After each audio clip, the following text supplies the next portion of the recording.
There she is. That's what all the fuss is about, oil. It's kind of pretty, isn't it? Oil, coming up out of the ground to make life a bit more easy for all of us. The United States is the world's largest consumer of fossil fuels. Oil is what drives the military machine of every country. That is, it provides the fuel for the aircraft, for the ships, for the tanks, for the trucks. Control of oil is indispensable. When you run out of it, your army stops. There is a direct connection between events that happened more than 50 years ago and the war in Iraq today. In 1953, the Prime Minister of Iran, Mohammad Mossadegh, became extremely irritated. The British were ripping off his country's national resources. He wanted a greater share in it. The British came to the new President Eisenhower and asked for help on this. Eisenhower very conveniently declared Mossadegh to be a communist, and we then set the CIA to overthrow him. 3 days of bloody rioting culminating in a military coup. The result was we brought the Shah to power, and he created an extremely repressive regime that within 20 years had led to a revolution against him. The Ayatollah Khomeini creates a government that is violently anti-American. For Americans shot up the hills. Khomeini said, quote, I pray to God to cut the hands off all those foreign advisors. In the after-action report by the CIA on what they had done in Iran in 1953, they said, we're going to get some blowback from this. We then made a puppet out of Saddam Hussein in Iraq, who was a friend of ours. He was an asset in the CIA's computers. We did so because he was anti-Iranian. He was very fearful that the revolution in Iran would spread into his country. He therefore went to war with Iran. The war was extremely bloody, went on throughout the 1980s. Unfortunately for Saddam Hussein, he began to lose the war. At that point, in comes the United States in the form of Donald Rumsfeld, sent to Saddam Hussein by President Reagan to tell him, we will supply you with intelligence, we will supply you with the weapons you may need through covert means. It is why cynics in Washington say, we know Saddam Hussein had weapons of mass destruction, we have the receipts. This is what we mean by blowback. He remained a friend of ours right up to his invasion in the summer of 1990 of Kuwait. We became alarmed when he invaded Kuwait that he could also go on and invade Saudi Arabia itself. The largest reserves of oil on earth. We stationed troops in Saudi Arabia. It was a mistake in every sense of the term. Remember, Osama bin Laden had said, I resent the government of Saudi Arabia for using Americans to defend Saudi Arabia against Iraq. At that point, we began to fear that we were going to lose our position in Saudi Arabia. Well, the second largest source of proven reserves on earth are in Iraq. This leads us now to demonize our previous ally and to prepare the American public for the thought that we must take him out.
So let me talk a little bit about what happened in Iran and how did we get to the position we're in now. For the whole first half of the 20th century, the dominant fact of life in Iran was foreign intervention, principally by Britain and Russia, lesser extent by France and some other European powers. And bitter resentment grew up in Iran against these intervening powers. Now, during that period, the first half of the 20th century, the only Americans in Iran were missionaries and others who came to help. People that built hospitals. The American hospital in Tehran was the only place for decades where a poor person could get good medical care for free. They were educators. The statue of Samuel Jordan, the founder of Al-Borz College, which trained generations of the Iranian elite, is still a place that people in Iran go to pay pilgrimages of. They still remember the great American school teacher who was killed during the Constitutional Revolution in 1906. He was called the American Lafayette. So America was seen in Iran as the great country, the perfect country, the idealized country. They were not intervening and trying to suck our resources out like the British and the French and the Russians. America was even idealized, even beyond perhaps what we deserved at that time. So America really was in the ideal position because we were only helping, and that help was coming from private initiative. It was not a government-to-government relationship at all.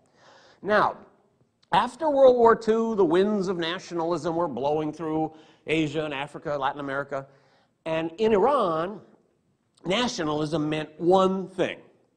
We've got to take back control of our oil. At the beginning of the 20th century, through a corrupt deal with the declining Qajar dynasty, the British grabbed control of the entire Iranian oil industry. Even Winston Churchill, who was then First Lord of the Admiralty, said very accurately that this was a prize from fairyland beyond our wildest dreams. Mastery itself is the prize of the venture, is what he said. So all during the first half of the 20th century, the whole British economy was fueled by oil from Iran. Every factory in Britain was powered by oil from Iran. Every car and every Jeep was powered by Iranian oil. The Royal Navy, which projected British power all over the world, was fueled by oil from Iran. Britain has no oil, nor have any colonies that have oil. Everything was coming from Iran. By a period leading up to World War II, 90% of the oil being sold in Europe was coming from Iran. And all the profits were going to this one British company. So you had this situation where a poor country whose miserable people were living in some of the worst conditions of any people in the world, had an enormously valuable resource which was going to prop up the economy of a European country. So it was natural that when Iran emerged from World War II and became a real functioning democracy, that the leaders of Iran would reflect this great public clamor. We've got to take back control of our oil so we can use the profits to develop our own country. Well, naturally, the British were in a panic when they heard this. At first, they didn't believe it. One of their first orders was to ask their ambassador in Britain to approach Prime Minister Mossadegh or one of his aides and find out how much money does he really want us to put in his Swiss bank account so he can forget all this foolishness. But it turned out it wasn't just Mossadegh. It was the entire Iranian people. It wouldn't have even worked, even if you could have bribed the prime minister, because the entire people of Iran had grasped onto this cause. The British tried everything. They blockaded the port where the oil was exported from. They forced all their experts who could run the refinery to go back to Britain. And of course, they'd been very careful not to train any Iranians in how to run that refinery. They prevented agricultural and manufactured goods from getting into Iran. They took Iran to the United Nations. They took Iran to the World Court. None of this worked. So the British finally decided we have to overthrow the government of Iran. We're going to have to overthrow Prime Minister Mossadegh. They began to plan this, but Mossadegh found out what they were doing. And he did the only thing that he could have done to protect himself, which was he closed the British embassy. And he sent home all the British diplomats, including, of course, all the secret agents that were planning the coup. So now the British were really in a panic. They were losing their most valuable, richest, most lucrative property anywhere in the world. To who? Iranians? It was a huge shock. And then what happened was Prime Minister Churchill decided the only hope for us is we've got to turn to the Americans and see if we can get the Americans to do this for us. So he approached President Truman, and Truman said no. The CIA does not overthrow governments. And that was true. That was true at the time. The CIA had never overthrown a government up to that time. It was Truman's idea that it could be used for intelligence gathering, but not for that kind of operation. In fact, while I was researching this book in the Truman Library in Missouri, I found a fantastic phrase in one of Truman's letters when he was writing about the CIA. He was very worried about giving too much power to the CIA. And here's the phrase that he used to describe what he was afraid that the CIA might become. He said, American Gestapo. So Truman was very unwilling to use the CIA this way. Now the British were really in trouble. They had nothing. But then, at the end of 1952, the British Foreign Office and the Secret Service were electrified with the news that there had been an election in the United States, and a new group was coming into power. New president would be Dwight Eisenhower, and new Secretary of State would be John Foster Dulles, who had spent his entire life as the #1 international corporate lawyer for big American companies. The roster of the clients that John Foster Dulles served is essentially just a list of all the giant multinational corporations of that era. So the idea that a country somewhere out there in the world was bothering a big, giant multinational corporation or a big British or American corporation was something that Dulles took very seriously. He didn't want that example to spread. So finally, the Americans decided, we will do this. President Eisenhower and John Foster Dulles reversed the Truman policy. And they told the British, okay, we're going to do it for you. We're going to go over to Iran, and we're going to overthrow Prime Minister Mossadegh. And in the beginning of August 1953, a very intrepid CIA agent crossed over into Iran with the assignment, organize the overthrow of the government. And it's one of those wonderful quirks of history that the agent that was sent to Iran was Kermit Roosevelt, the grandson of Theodore Roosevelt, who had brought America into the regime change era back in the time of the Spanish-American War. Well, it only took Kermit Roosevelt 3 weeks to organize the overthrow of the democratic government of Iran. It didn't just mean the end of Prime Minister Mossadegh's rule. It meant the end of democracy in Iran. Now, I think many people today don't even understand that Iran ever was a democracy. But in fact, this is a country that's had a constitution for more than 100 years. And in the early 50s, it really was consolidating its democracy. If we had managed to keep our hands off Iran, we might have had a thriving democracy in the heart of the Muslim Middle East all these 50 years. And I can hardly wrap my mind around how different the world would look if we had only managed to keep our hands off.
ما در موضوع نفت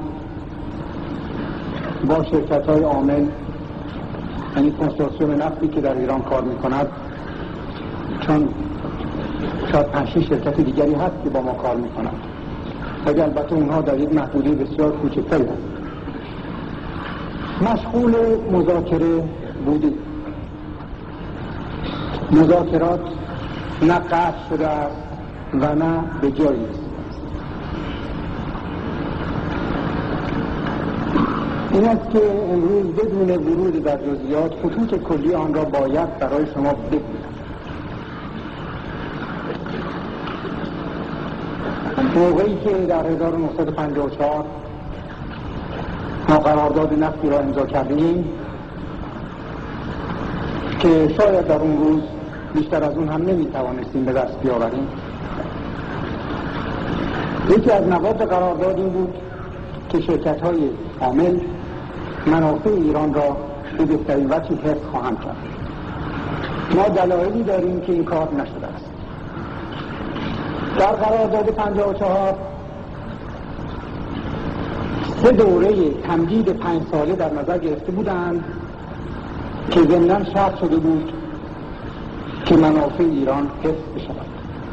ما دلایل کافی داریم که مطابق حتی همین قرارداد 54 قرارداد نفت خود را با کنسورسیوم در سال 1979، یعنی 6 سال دیگر به هیچ وجه تمدید نکنید.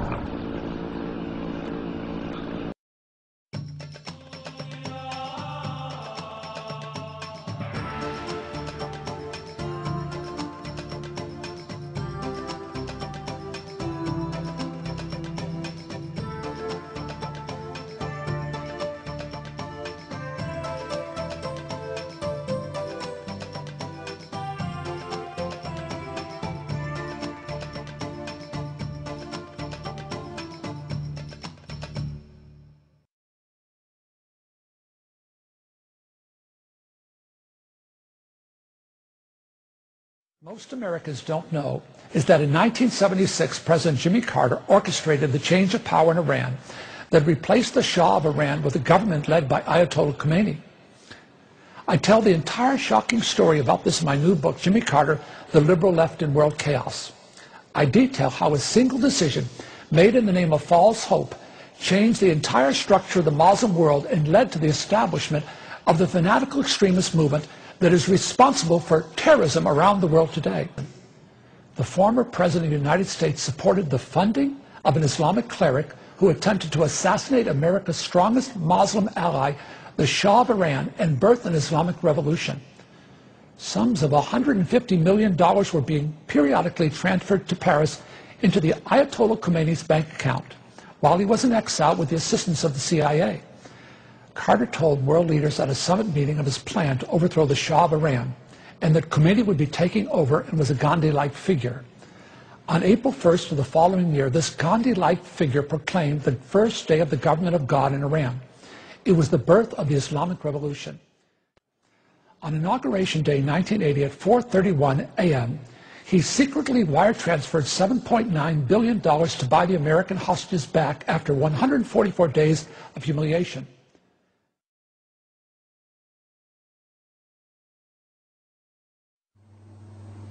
He could have planned all this, masterminded all this, set up all the organization. I know that one man alone could not have done it. This I know. I know that tremendous amount of money was spent. This also I know. I know that top experts in propaganda were used to show us like tyrants and monsters, and the other side as democratic, liberal revolutionaries who wanted to save the country. I know how mean the BBC, British Broadcasting Corporation, had been towards us. This I know, because we have all the files. Were you surprised how much freedom he had to speak out in France? In a way, yes. In another way, we thought that wherever he would be in Europe, probably he would have had the same opportunities of speaking, and the same staff would be around him, because I don't think that he himself was planning. The planning was done somewhere else. Where do you think the planning was done? Well, that's the question. علامت سواله. و اگر حقوق بشر همونطوری که گفتم برای آقای کارتر مطرح بود، چطور شد موقع که شاه رفت دیگه ایرانی حقوق نداشت که اصلا هیچ وقت حرف نزد؟ خب تمام این چیزها بود دیگه. و فقط فکر نمی کنم که پرزیدنت کارتر ها رو به چه دلیلی، ولی خب همه میدونن که اون موقع انگلیس BBC شده بود بلندگوی آیت الله خمینی، تمام نطق‌هایشون رو به طرفشون پیش از اینکه به گوش ایرانی‌ها برسونه میرسون. چرا اینقدر امکانات تبلیغاتی بهش دادن؟ I did criticize the president because of our undercutting of what was a stalwart ally, the Shah of Iran. And I am not at all convinced that he was that far out of line with his people, or that they wanted that to happen. The Shah had done our bidding and carried our load in the Middle East for quite some time. And I did think that it was a blot on our record that we let him down. Have things gotten better? The Shah, whatever he might have done, was building low-cost housing, had taken land away from the mullahs and was distributing it to the peasants so they could be landowners, things of that kind. But we turned it over to a maniacal fanatic who has slaughtered thousands and thousands of people, calling it executions. Because the argument is, as bad as the Shah was on human rights and other issues, he was an ally of the U.S. and probably better than the current regime, and that the U.S. should have stuck with him. Well, we couldn't stay with him. He was not overthrown by anything the United States did. He was overthrown by his own people.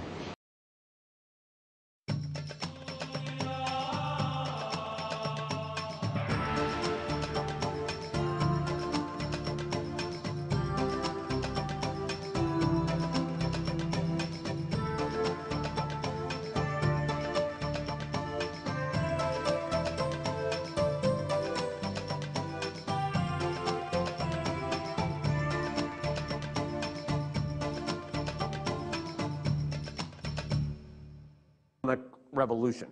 That revolution brought to power a clique of fanatically anti-American mullahs who have spent the last 25 years bitterly and sometimes very violently working to undermine American influence all over the world. That revolution in Iran also weakened Iran enough so that Iran's biggest enemy, next door Saddam Hussein, decided to invade Iran. We were so angry at Iran that we became military allies of Saddam Hussein. President Reagan sent a high-level special envoy to meet twice with Saddam Hussein. And of course, that envoy was none other than Donald Rumsfeld. I love that photo of Rumsfeld shaking Saddam's hands. It says it all. We provided helicopters to Iraq to drop poison gas inside Iran. We provided Iraq with bombing coordinates so they could strike at targets inside Iran. So that not only shook that region, but it also brought the United States into its death embrace with Saddam. That was the beginning of the spiral down in Iraq that led us to this present debacle. The turmoil of the Islamic Revolution also led the Soviets to be terrified that there would be copycat revolutions all along their southern front. That's what led them to invade Afghanistan. And their invasion of Afghanistan is what led us to go over to Pakistan and spend hundreds of millions and even billions of dollars to train huge armies of jihadis to go off and kill the infidel. We didn't realize that those jihadis we trained were going to become the Taliban, and the infidels that they wanted to kill would be us. All of that stemmed from 3 weeks of history in 1953 in Iran. Now, to this day, I think we're still living under the emotional overhang of the hostage crisis of 1979. We just met a member of Congress today who said that I approached someone on the floor of the House and asked him if he'd support a resolution for negotiating with Iran. And he looked at me and he said, "No, they took over our embassy and seized our diplomats." We are still caught in this emotional prison. Now, I want to tell you a fascinating story that happened to me during a visit to Washington this autumn. I was on a panel discussion about Iran with several other people. One of them was one of the American hostages, one of those diplomats. Actually, it was the chief diplomat, Bruce Langan. He had been the chief of the U.S. mission in Tehran at the time the hostages were taken. I had never met him, but I knew that he'd become an advocate of reconciliation with Iran, and so I was eager to talk to him. I wanted to chat with him a little. Later, we exchanged some emails, and he told me a fascinating story, which to my knowledge has never appeared in print. He said, "I was sitting in my cell in that embassy in Iran. I had been in a solitary cell for about 1 year. And one day, unexpectedly, the door opened, and there is one of the hostage takers, one of my jailers, is standing there. And I looked up at him, and 1 year of rage and anger and fury exploded out of me, and I started screaming at him. I told him, "You have no right to do this. This is totally cruel. This violates every law of God and man. You cannot take innocent people hostage and treat them like this." He said, "I went on for several minutes screaming at him, and he just waited very patiently. And when I finally ran out of breath, he leaned into my cell and pointed a finger at me and, in very good English, said, 'You have no right to complain because you took our whole country hostage in 1953.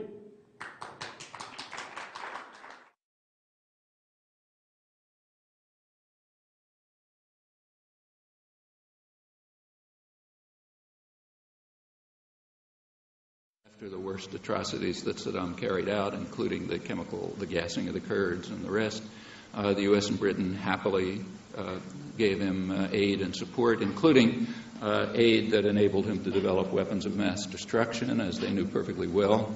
And at that time, he was far more dangerous than he is today. Iraq was then a much more powerful state, and nothing was considered wrong with this.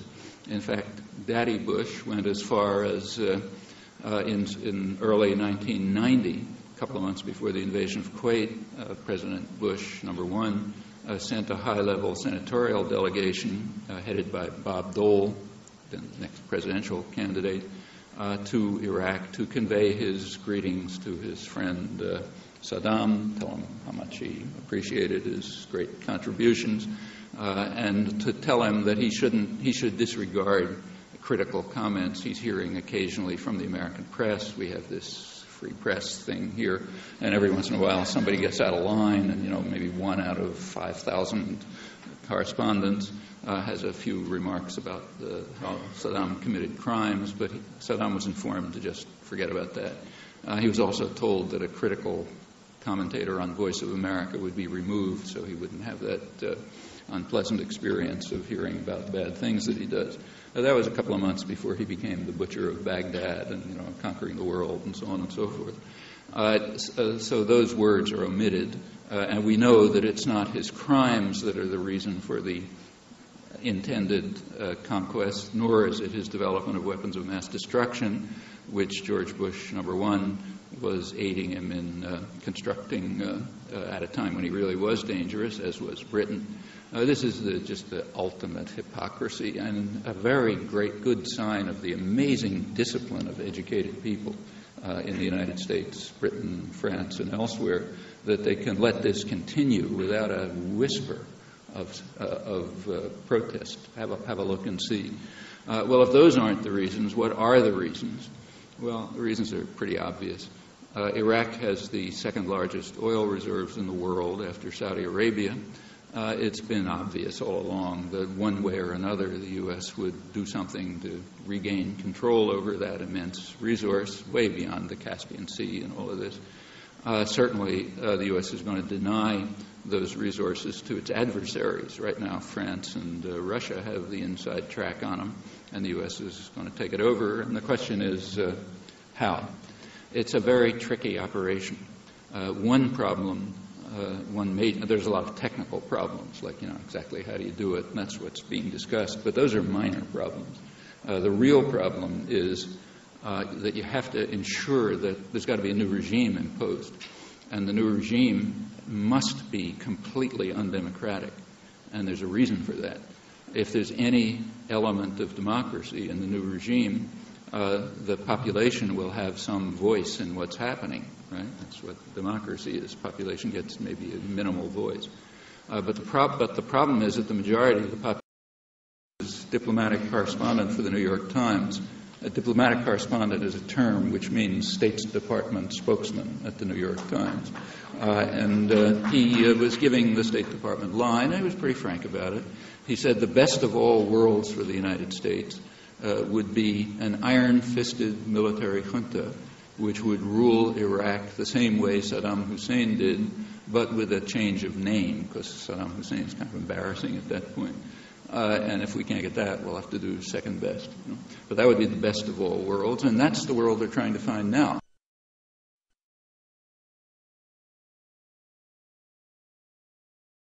شرایطی که تحریم آمریکا در حقیقت زده تمام مسئله کلی تولید ایران رو، تولید نفت و مسائل دیگر رو به طور کلی در پنجه خود گرفته و این تنگنا رو ایجاد کرده. مسئله طولانی سالهای سال هست که اگر نگاه کنیم میبینیم که تولید نفت به سرمایه‌گذاری طولانی نفت احتیاج داشته. این سرمایه‌گذاری طولانی انجام نشده.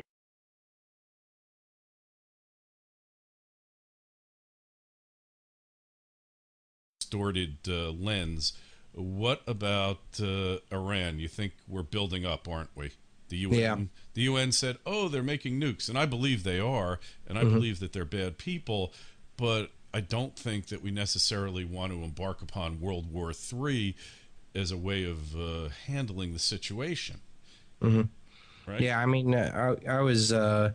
It now seems that, with Gaddafi out of the picture, Chavez dying of cancer, there's only one final step towards, in their playbook of totally conquering, the world's oil markets, and that's Iran. So if you look back at, where we were in 2000, we rolled into Afghanistan, under the auspices of 9/11, whether you believe that or not, I don't. And the fear of the Taliban and these cave dwellers. Right. So we invaded that nation. Yeah. Okay. And everybody's like, I'll tell you the real reason why we're there is three big reasons. Number one is opium production. Afghanistan's the largest opium production in the world. What most people don't know is the Taliban in 2001 stopped opium production throughout the whole country. Oh, they killed the people who were doing it. And killed the farmers. Yeah. And so most other people don't realize that most of the drug trade in the world is controlled by, the Anglo-American Empire. I mean, Hong Kong Shanghai Bank and, all these big prominent banks, the CIA, they've all been involved in drug running throughout, most of the world. And that narco dollar is very important to stabilize our dollar. Yeah, go back to the opium wars and... that was all the trading houses in China and in London, and they wanted that opium flowing, and large fortunes were made. Yeah, to balance the trade deficit that they had with China. I mean, that's another parallel that we're seeing. The British Empire, the empire that spanned the world, had a trade imbalance with China because China wanted silver for all their trade. So English merchants would take all their, China and silk and tea and be forced to pay in silver. Well, the Chinese didn't want any British manufactured goods to pay back. So what do you think happened to all the silver in England? Eventually flowed to China. And so what did they do? It wound up on the Comex eventually, 10, 15 years ago, right? I mean, that's what happened to China's silver, and they've been trying to get it back ever since, and that's why we have all these games we're seeing. But yeah, you're absolutely right. So the Opium War became a way to avoid having to use silver, you could just trade opium for the finer things in life. That's right. So, that's Afghanistan. And then the other two major things are, the Caspian Sea with Kazakhstan. There's a major undeveloped oil reserve there. But look where that is on the map. You got Iran to the south and east, or south and west. You got Russia to the north and to the north of it, and China to the east of it. How do we get that oil? Knowing that the dollars, the only thing that's supporting the dollar is the oil, petrodollar standard. It's vital for America to be able to tap those resources against the against the other people in the area. Right. So through, I think, Turkmenistan, Afghanistan, and Pakistan, they were planned on doing a pipeline. Again, the Taliban said no to it. They had to go. The third major reason why we went into Afghanistan is because there's $1 trillion worth of minerals there. Yeah. I mean, here you got mineral wealth, huge. Yeah, $1 trillion, and that's just them sampling it. Big bucks. So that was a major reason why we went there. So what was after that? Iraq. Well, what did Saddam do? Saddam, we were his buddy. I mean, we supported this guy. We played him. We put him in power. We, gave him breaks. We gave him an out during the first Gulf War. And he committed the major mortal sin of what? Yeah, going off the dollar, right? That's right. He sold oil for euros during the UN weapons for food scandal, and did tremendously well. Yeah, the price of oil dropped significantly in dollar terms. In euro terms, all the money that Saddam was making was saved in euros, and the euro was very strong there. And he had to go. Yep. And well, we were talking before. Like they said, Gaddafi amassed a fortune of $200 billion. Mubarak, Egypt, the people have nothing. They're dirt poor, right? They're just totally destitute. Mubarak had a nice little $60 billion nest egg. And, you can only imagine the fortunes that these despotic rulers have amassed and are invested all over the place, totally opaque, can't figure out where, and the collapse of the dollar is going to smoke all of them out and force them to really. Well, and that, I mean, bringing it now to Libya, 10 years ago, I mean, to do what we did in Libya would have been front page news. It would have been congressional debates and protests and wars. Think about how desensitized we've become to, these wars without any purpose. These what's the word I'm looking for? Preemptive wars. Now it's like as a matter of adventurism. Yeah. So here we went in and start bombing the crap out of them, funding the rebels, bringing them in, get Gaddafi out. And again, what was his mortal sin? The guy's been there for 41 years. Why now? And he wasn't. There were things. He was a nut job. I mean, and certainly was portrayed as such in the media. But he was eccentric, shall we put it that way? Not that a lot of other rulers aren't. But he wasn't. He didn't strike me as being a mass murdering type maniac. No. Whenever anybody got married in Libya, he gave the $40,000, $30,000. He gave them. That's not the sign of a guy who's killing his people. I tell you what, now that I've unfortunately, I grew up under the Republican, Gaddafi's a scumbag, in 1987 we should have kept bombing him type thing. But now these videos come out. I'm assuming they're true.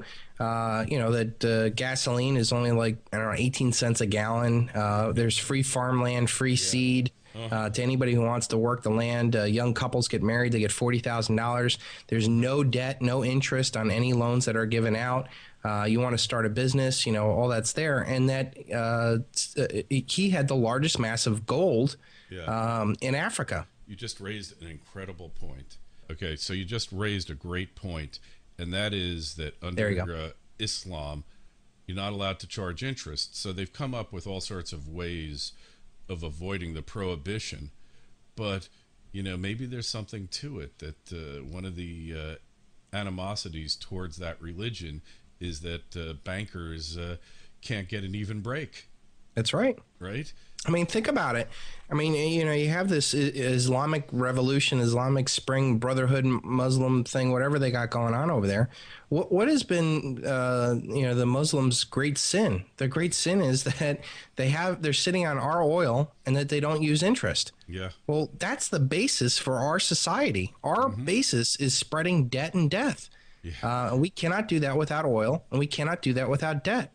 Yeah, and that's why I'm saying that the final tipping point here is Iran, because now we have this final point where here's another country that is currently selling since 2008 oil for any other currency in the world.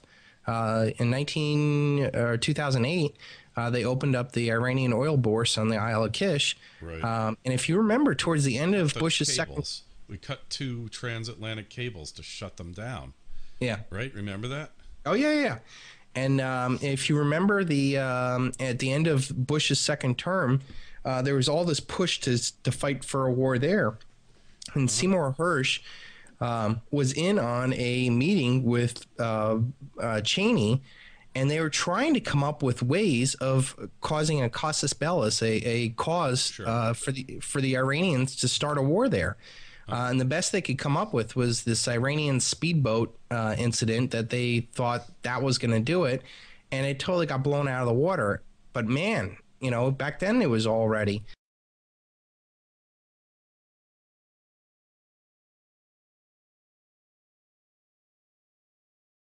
There was a meeting in the White House where Cheney presided over, looking to cook up the next war, a false war based on false intelligence. My oldest son is a lawyer, and when I sent him the story before it was published, basically in a final form, just a day, and he wrote back and he said, "You really buried the lead in this one about casus belli." How many press are here? Anyway, there was a meeting among the items considered and rejected, which is why the New Yorker did not publish it on grounds that it wasn't accepted. One of the items was, why not, there was a dozen ideas proffered, how to trigger a war. The one that interested me the most was, why don't we in our shipyard, build 4 or 5 Iranian boats that look like Iranian PT boats, put Navy SEALs on them with a lot of arms, and the next time one of our boats goes through the Straits of Hormuz, start a shoot-up. Might cost some lives. And it was rejected because you can't have Americans killing Americans. But that's the level of stuff we were talking about, provocation. But that was rejected. So I could understand the argument of not writing something that was rejected. Maybe. Basically, my attitude always towards editors is they're mice training to be rats. So, but you have to, you know, but the point is, J. June, if you know what that means, silly, maybe, but potentially very lethal, because one of the things they learned in the incident was the American public, if you get the right incident, the American public will support, you know, bang, bang, kiss, kiss, you know, we're into it. And the public, although that was the other side that had issue that was important, what happened in the Gulf, in the Straits in early January, the president was just about to go to the Middle East for a visit. So it was that was one reason they wanted to gin it up, get it going. Look, is it high school? Yeah.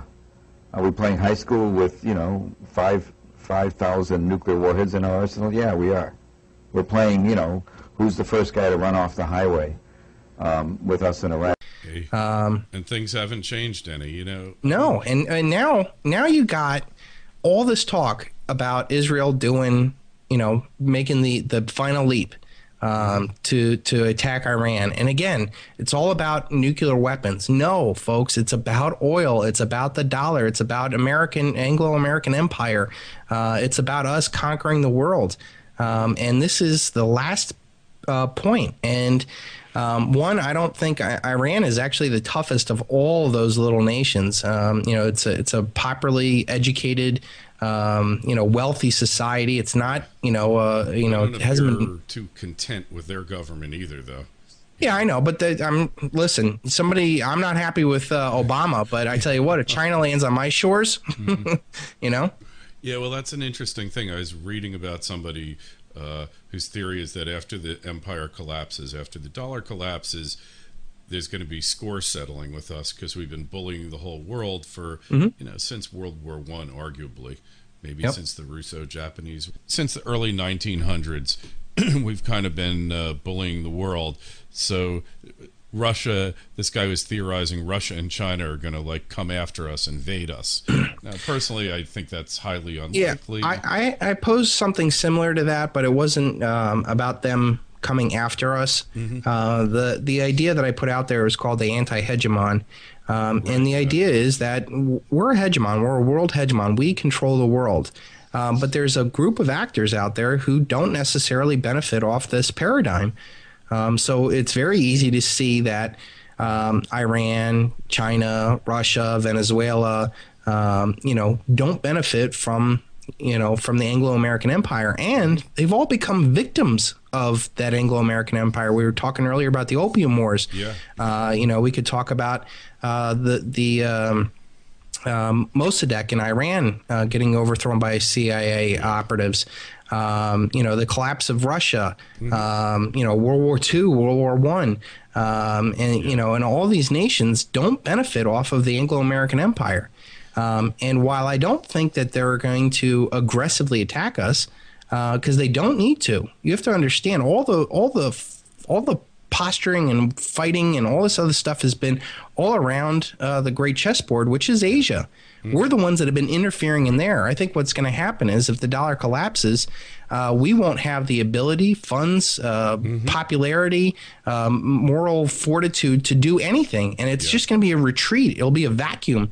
And those nations are going to be able to spread their regional wings. But I don't think they're going to, take that as a ticket to come invade us.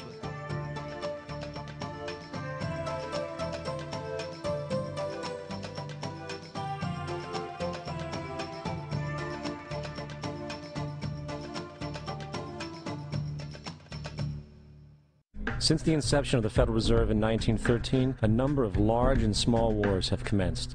The three most pronounced were World War I, World War II, and Vietnam. World War I. In 1914, European wars broke out centered around England and Germany. The American public wanted nothing to do with the war. In turn, President Woodrow Wilson publicly declared neutrality. However, under the surface, the U.S. administration was looking for any excuse it could find to enter it.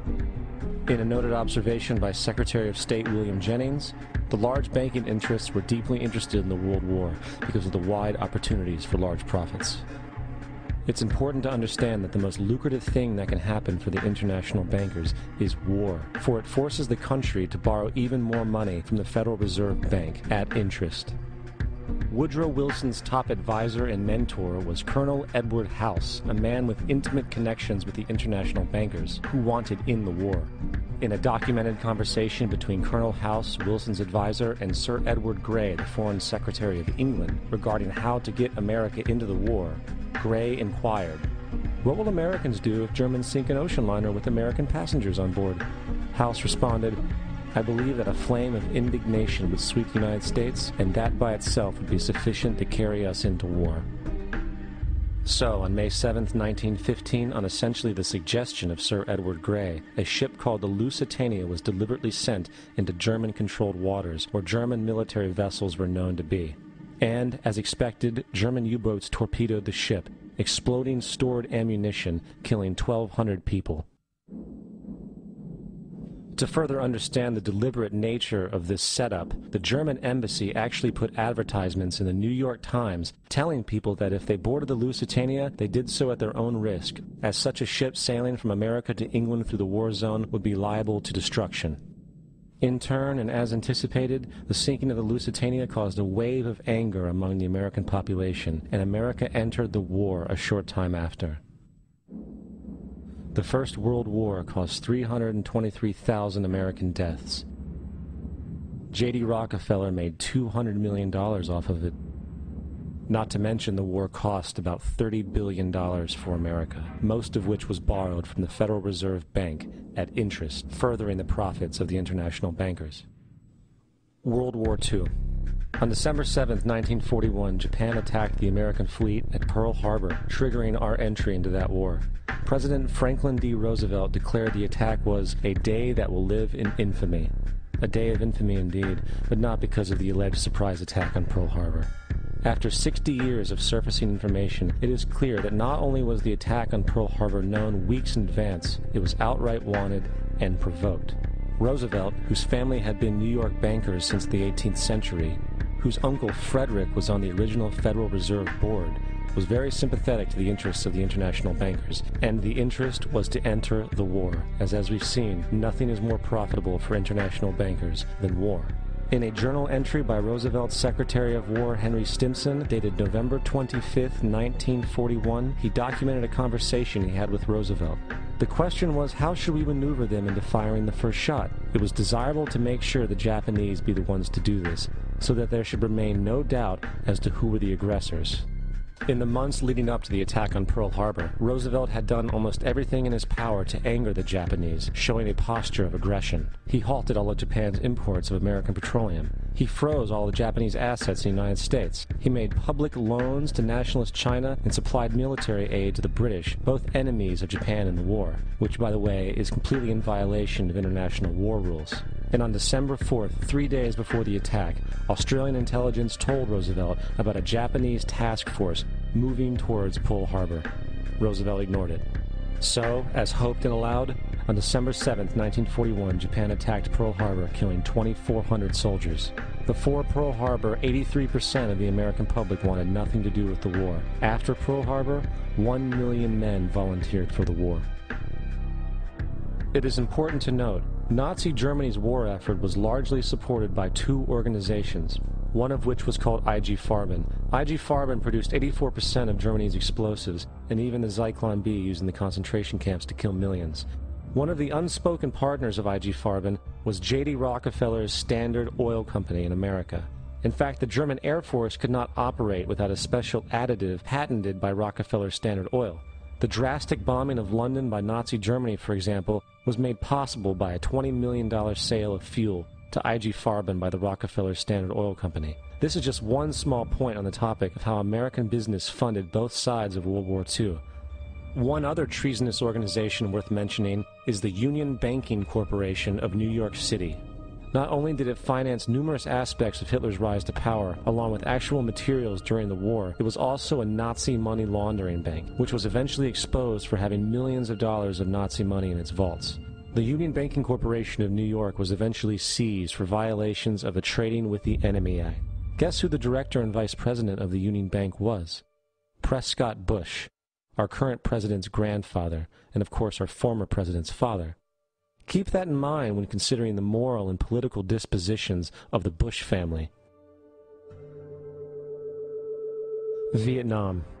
The United States' official declaration of war on North Vietnam in 1964 came after an alleged incident involving 2 U.S. destroyers being attacked by North Vietnamese PT boats in the Gulf of Tonkin.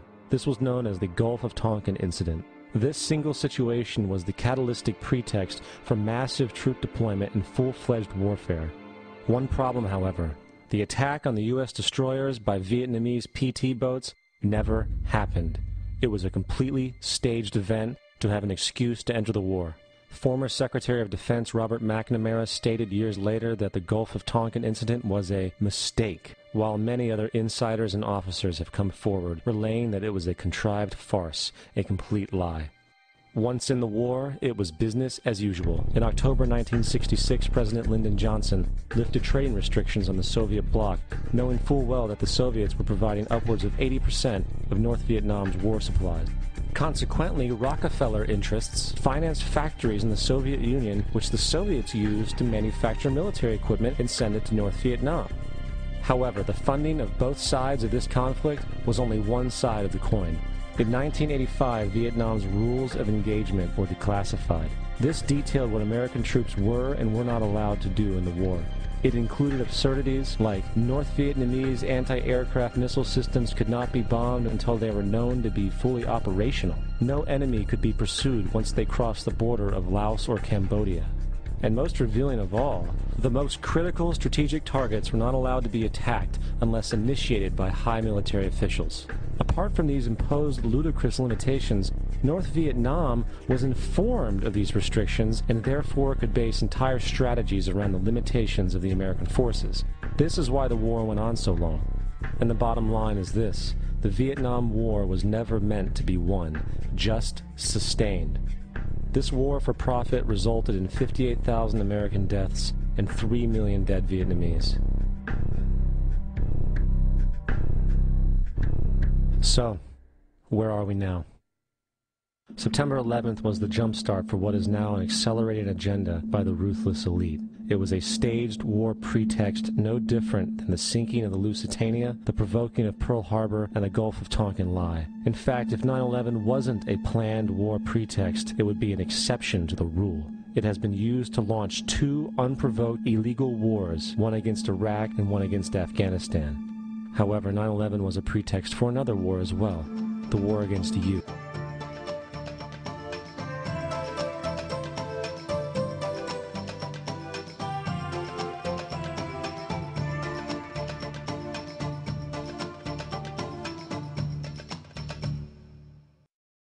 A couple of weeks ago, the IAEA comes out, that's the International Atomic Energy Association, says that they are significantly concerned that Iran is now reconstituting a nuclear weapons program.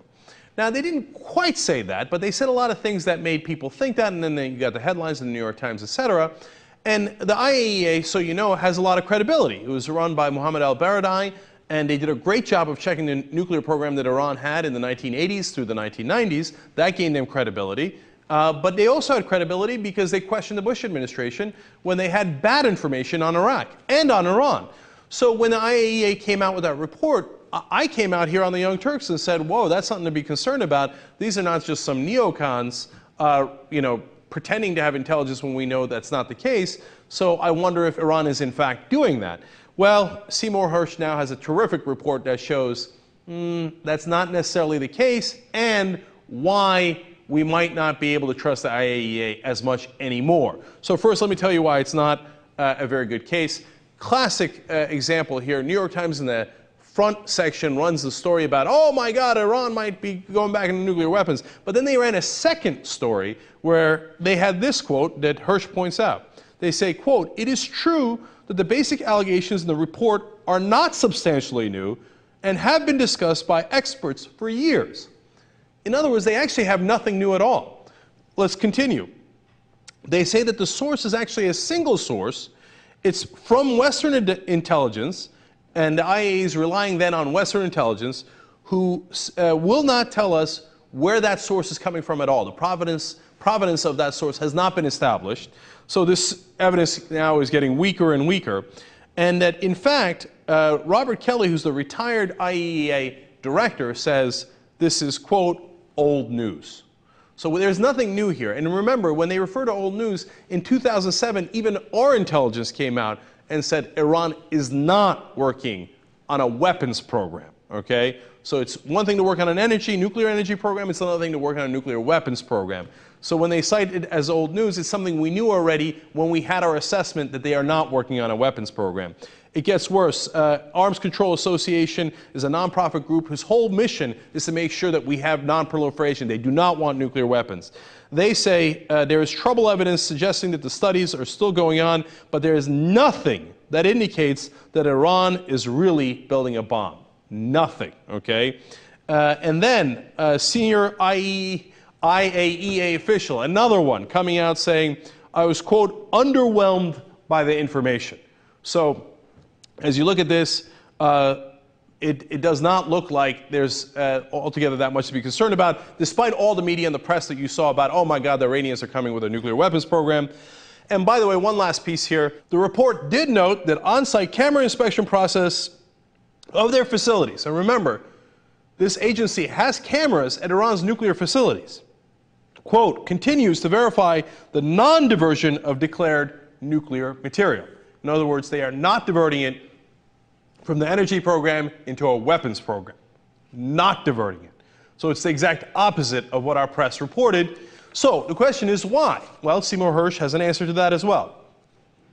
Remember that Mohammed al-Baradei is no longer with the IAEA. There's a new regime. It's a gentleman by the name of Yukiya Amano of Japan who's now leading it. And through WikiLeaks, we find out what Amano's been up to and what our views of it are, the U.S. intelligence officials and the U.S. administration. Well, there was a U.S. embassy cable from Vienna that said that Amano was, quote, ready for prime time. The reason they say that is that's their way of saying, don't worry, he's on our side. He'll give us what we want. Well, they got a lot more specific. In September of 2009, Glenn Davies, who's America's permanent representative to the IAEA, said this about Amano, quote, Amano reminded Ambassador on several occasions that he would need to make concessions to the G77, that's the group of developing countries, which correctly required him to be fair-minded and independent, but that he was solidly in the U.S. court on every strategic decision, from high-level personnel appointments to the handling of Iran's alleged nuclear weapons program. So there it is. There's, again, because of WikiLeaks we find this out, otherwise we wouldn't have known it at all.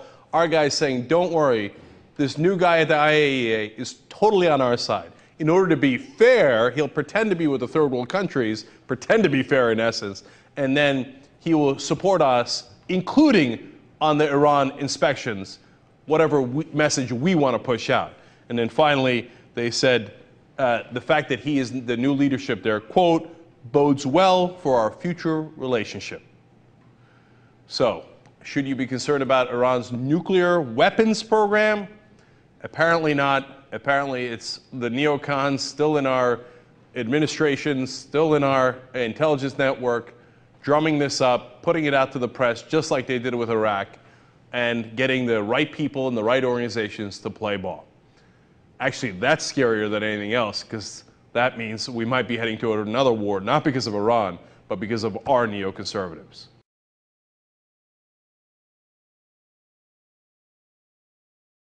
Hirsch says that not everyone in the administration thinks an attack on Iran is a good thing, including Secretary of Defense Robert Gates.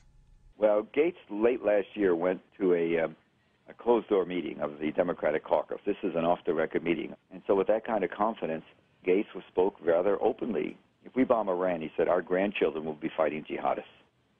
In other words, we'll be dealing with al-Qaeda or that ilk for the next couple of decades, generations.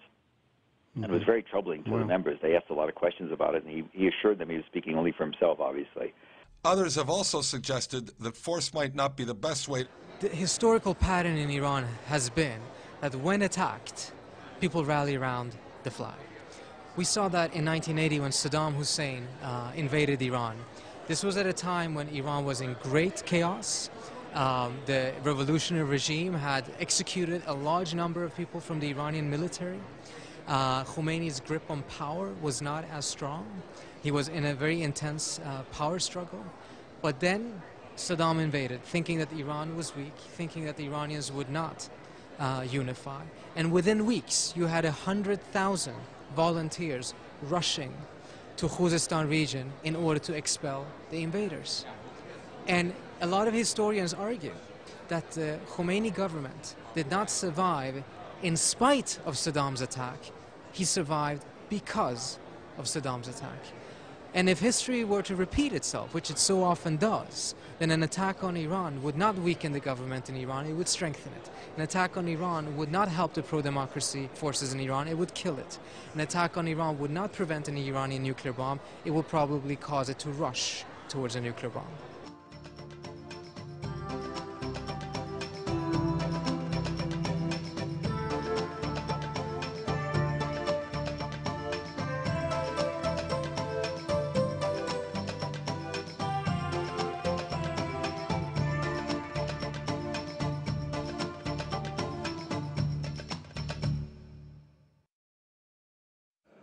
So now we really need this sense of global responsibility. That's, I think, very important.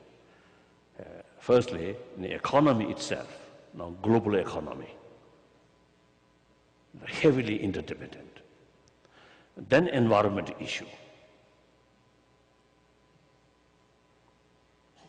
An environment issue is the issue of entire 6 billion human beings issue, not one this nation or that nation's issue.